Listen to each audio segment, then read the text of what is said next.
کے جو ریپرزنٹیٹیوز ہیں MNAs ہیں ان سے prime minister of Pakistan Imran Khan صاحب نے ملاقات کی.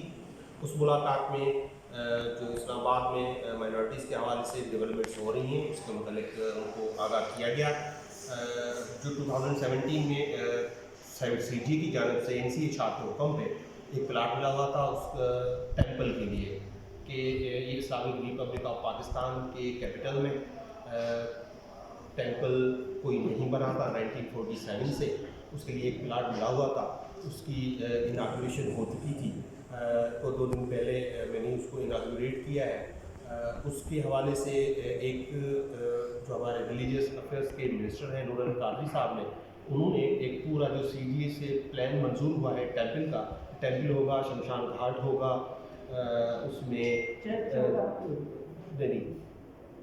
ٹیمپل ہوگا, کمیونٹی سینٹر ہوگا, یہ ساری چیزیں وہاں پہ ہوں گی. اس کے لیے ایک جو ہے سمری موو ہو چکی ہے ریلیجیس افیئرس سے, اور آج پرائم منسٹر صاحب نے ریلیجیس افیئرس کے منسٹر کو کہا ہے, حکم کیا ہے کہ اس کو فالو کریں اور فوری طور پہ جو ہے کرشنا بندر کی جو ڈیولپمنٹ ہے, اس کی کنسٹرکشن ہے, اس کے لیے فوری طور پہ کام شروع کرا دیا جائے. حکومت کی جانب سے فنڈز جاری کیے جائیں گے؟ جی بالکل. پرائم منسٹر نے میٹنگ میں جو منسٹر ہیں ریلیجیس افیئرس کے نور القادری صاحب, ان کو یہ باقاعدہ حکم جاری کیا ہے. اور یہ کتنے میں مندر جو ہے وہ تعمیر ہوگا؟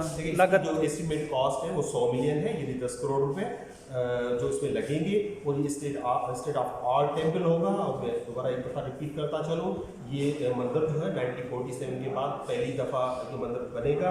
اور اس مندر کے حوالے سے بات کروں, دیکھیں ایک جو انٹرنیشنل سینیریو بن رہا ہے جہاں پہ ہندوستان میں مسلمانوں کے ساتھ مظالم ہو رہے ہیں, جہاں پہ اقلیتوں کے ساتھ ہندوستان میں مظالم ہو رہے ہیں, جہاں پہ کرسچنس کے ساتھ وہاں پہ مظالم ہو رہے ہیں, سکھ کمیونٹی کے ساتھ ہو رہے ہیں. ایسے ماحول میں جہاں پہ وہاں پہ ہندوستان میں ایک مائنورٹیز کے لیے آئسولیشن کا ماحول ہے, وہاں پہ پاکستان میں ہماری تبدیلی سرکار, عمران خان کی سرکار, ہمارے پیچھے کی گورنمنٹ بلیو کرتی ہے کہ یہاں پہ برابری کا سلوک ہو اقلیتوں کے ساتھ. اور یہی وجہ ہے کہ اسلامک ریپبلک آف پاکستان کے کیپٹل میں ایک شاندار قسم کا state of art Krishna temple بننے جا رہا ہے.